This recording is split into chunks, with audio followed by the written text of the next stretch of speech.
up or you're thirsty for more? Macaulay Culkin, one of the most famous celebrities of his era, has lived a life completely defined by extremes.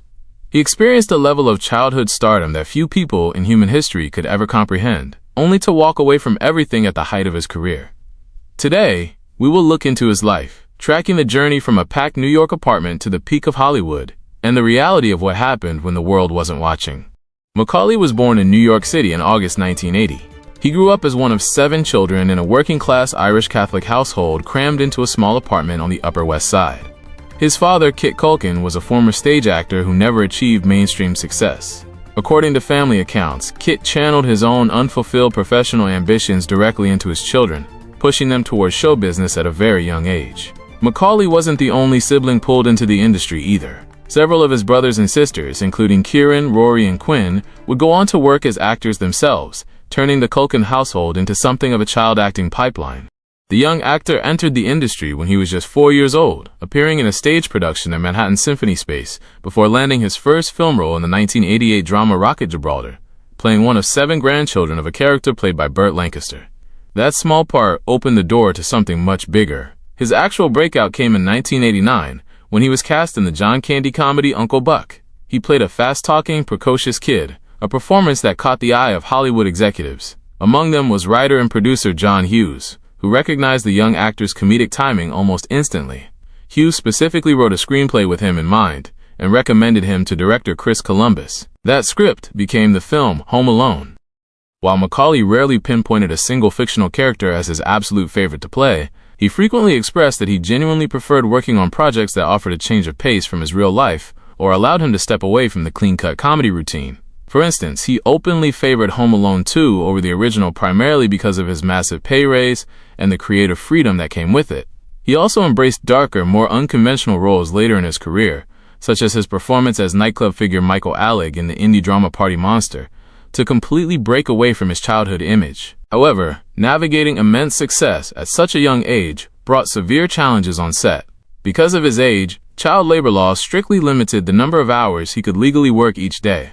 Directors and crews frequently had to rush massive, complex scenes to accommodate his legal schedule. Furthermore, as his fame intensified, the sets became targets for intense paparazzi and fan crowds, creating a highly pressured environment for a preteen trying to focus on his performance. On top of that, the sheer physical demands of a film like Home Alone, with its elaborate booby-trap stunt sequences, meant long, exhausting days for a boy who was still, fundamentally, a kid. When Home Alone hit theaters in November 1990, it completely rewrote the Hollywood record books. The film was produced on a modest budget of $18 million. It went on to generate an astronomical $476 million at the worldwide box office, securing a massive profit for the studio and remaining the highest-grossing live-action comedy for over 2 decades. Interestingly, 9-year-old Macaulay was only paid $100,000 for that original performance. However, the film's success completely transformed his earning power. When he returned for the 1992 sequel, Home Alone 2: Lost in New York, his salary skyrocketed to $4.5 million, plus a 5% cut of the film's net profits. The sequel was another major commercial success, grossing over $358 million worldwide. His performance in the original film even earned him a Golden Globe nomination, a rare feat for a child actor at the time. Following his signature role, he starred in a string of high-profile projects, including the 1991 drama My Girl, the 1993 psychological thriller The Good Son, and the 1994 live-action comic adaptation Richie Rich. For Richie Rich, he earned an unprecedented $8 million salary, making him the highest-paid child star in history at the time. That same era saw him take on an unusual honor for an 11-year-old, hosting Saturday Night Live in 1991, a gig usually reserved for adults. His run of performances also earned him the 1991 American Comedy Award for Funniest Actor in a Motion Picture, and VH1 would later rank him second on its list of the 100 greatest kid stars, just behind Gary Coleman. Behind his massive box office success, Macaulay's personal life was unraveling. His father, Kit, managed his career with an iron grip, controlling contracts and restricting access to the multi-million-dollar fortune his son was earning. By the mid-1990s, the extreme pressure at home boiled over when his parents went through a bitter separation. What followed was a highly publicized, fierce custody battle over the children and the family's finances. The situation became so severe that a court eventually stepped in, taking the unusual step of removing both parents from control over Macaulay's earnings and appointing an independent financial guardian instead. Following the legal war, Macaulay completely cut ties with his father, and the two have not spoken in over 30 years. Exhausted by the industry and the domestic turmoil, a teenage Macaulay made a drastic choice. In 1994, right after filming Richie Rich, he stepped completely away from the spotlight and stopped acting, disappearing from mainstream Hollywood screens for nearly a decade.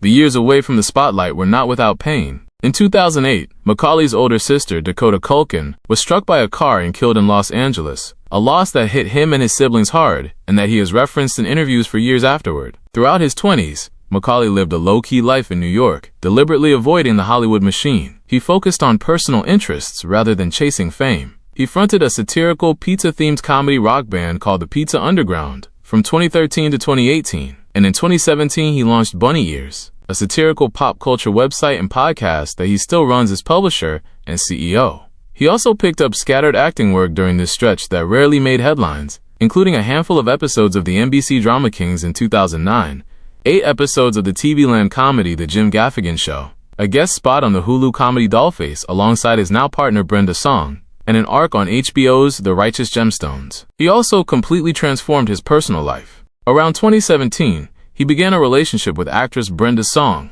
The couple got engaged in 2022, welcomed 2 sons together, Dakota in 2021 and Carson in 2022, naming their firstborn after the sister he lost in 2008, and by 2026 the couple had married, giving Macaulay the stable, happy family structure he lacked during his own childhood. Today, Macaulay's relationship with the entertainment industry has completely shifted from a tragic child star narrative into a massive respect arc. He slowly returned to acting on his own terms, taking on acclaimed projects like American Horror Story Double Feature, and, more recently, a major recurring role in the hit Prime Video series Fallout. In Fallout's 2nd season, Culkin plays a character known as the Lacerda Legate, a senior officer inside the brutal, Roman-inspired faction Caesar's Legion. What was originally billed as a small, crazy genius-type guest role exploded into one of the show's biggest twists.